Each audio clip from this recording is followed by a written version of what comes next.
This is Battle for Middle-earth 2, one of the last Lord of the Rings RTS games ever made.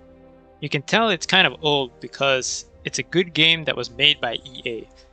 Now, I was introduced to this game almost more than a decade ago by my history teacher back in school, and it has left an impression on me ever since. Now, I will admit I did not play it as much as I probably should have because there was nobody else to play the game with at the time. Granted, this may sound odd to most of my viewers who primarily are interested in more single-player experiences, but generally speaking, the majority of my generation's gaming culture pretty much revolves around online multiplayer games, or at least where I was from. At the time, that meant just playing Dota and CSGO. If you didn't play either of these two games, you basically got left out of the group at school, which at the time, younger me absolutely didn't like being left out. Looking back in hindsight, I probably shouldn't have given so much of a damn because I never was any good at those games and I never liked them. I actually kind of hated most of those games because it wasn't something I was interested in. I never willingly played a match of Dota or CS on my own accord.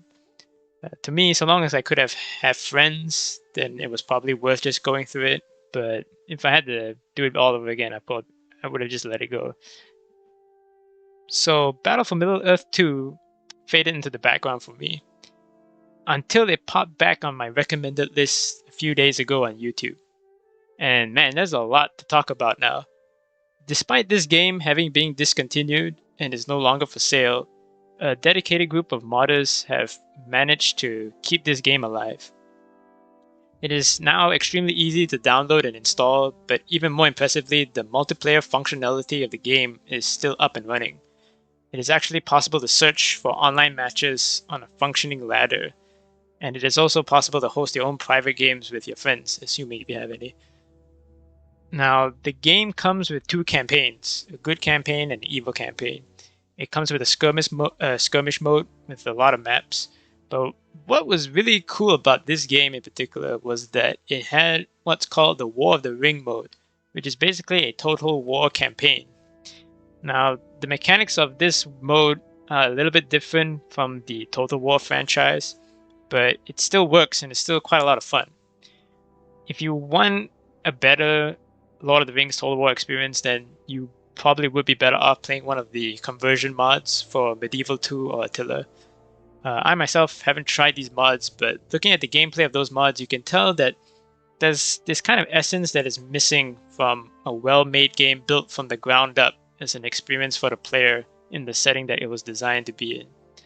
Battle for Middle-earth 2 has that feeling from the moment you fire up the game and are greeted by the menu all the way to the final results screen of a battle. The sound design holds up quite well, even though it's almost 2 decades old. The music is straight out from the films, and more importantly, mechanically wise, it's a solid RTS game.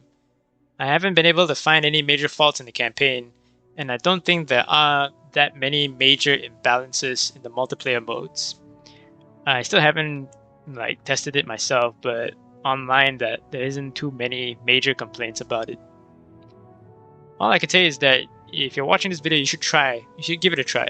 I'll put the link to the download page in the description below. You may need to mess around with the launcher just a little bit, but it's not that hard to figure out. The UI is pretty well made out and set. You will need to get some of the patches installed. There are quite a few good improvements that the modders have implemented in those patches. It makes the game perform much better and look a little bit better than the original version, but it doesn't undermine the overall experience. If I manage to convince some of my friends on my Discord server to try it out, I might be able to get some multiplayer gameplay footage here, but we shall see. What say you?